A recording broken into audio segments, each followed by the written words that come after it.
স্বামীকে সন্তান সুখ দিতে না পারায় তিনি দ্বিতীয় বিয়ের সিদ্ধান্ত নিলেন।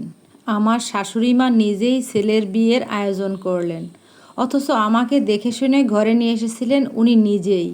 আজ 2টা বছর হলো আমি ওই বাড়ি ছেড়েছি স্বামী নামক নির্দয় পুরুষটির মায়া। এতদিনে হয়তো উনি বিয়ে করে সুখ সংসার করছেন, এদিকে আমার জীবনটা এলোমেলো হয়ে আছে। আমার জীবনের প্রথম ভালোবাসা ছিলেন তিনিই। ওনাকে আঁকড়ে ধরেই আমি সারা জীবন বাঁচতে চেয়েছিলাম, কিন্তু লোকটা মাঝপথে এসে আমার হাত ছেড়ে দিলেন।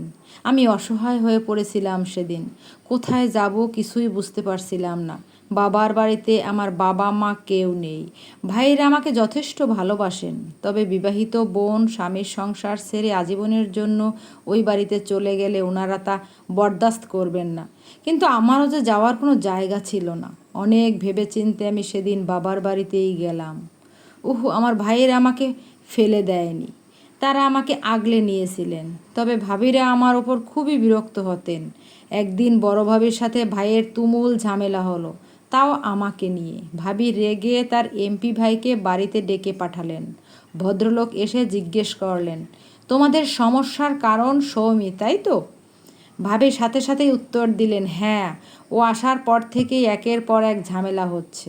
আমি আর নিতে পারছি না ভাইয়া, তুমি কিছু একটা করো, নইলে আমি এবারই ছাড়ব। এমপি সাহেব আর চোখে সৌমির পানে তাকালেন। উনি সৌমিকে খুব পছন্দ করেন, একসময় বিয়ের প্রস্তাবও দিয়েছিলেন, কিন্তু সৌমির বাবা মানেননি। না মানার কারণও আছে। মিতা মানে সৌমির বড় ভাবি এ বাড়িতে আসার পর থেকেই সবার সম্পর্কে ফাটল ধরেছে।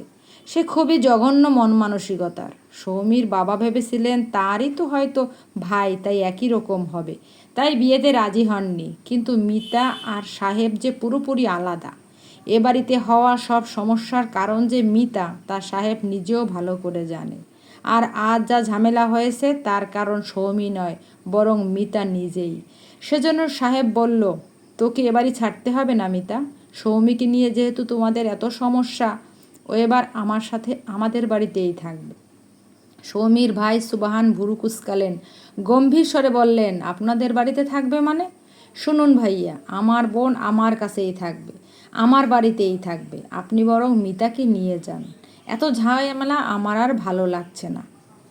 সাহেব পায়ের ওপর পা তুলে সোফায় বসে আছেন। সে সৌমির দিকে দৃষ্টি রেখেই সুবহানকে বলল, তোমার বোনকে আমি এমনি এমনি নিয়ে যাব না সুবহান, বিয়ে করে স্ত্রীর মর্যাদা দিয়ে তারপর নিয়ে যাব।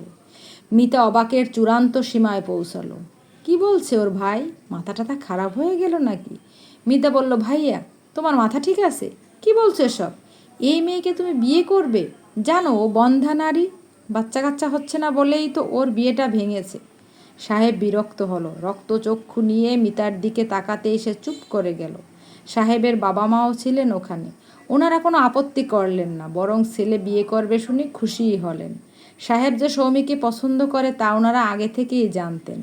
আর সে কারণেই তো এতগুলো বছর ধরে সাহেব বিয়ে করেনি। সুবহানের সাথে কথা বললেন সাহেবের বাবা মা। ঠিক হলো আজ রাতেই সৌমি আর সাহেবের বিয়ে হবে। সৌমি পুরোটা সময় চুপ করেই ছিল।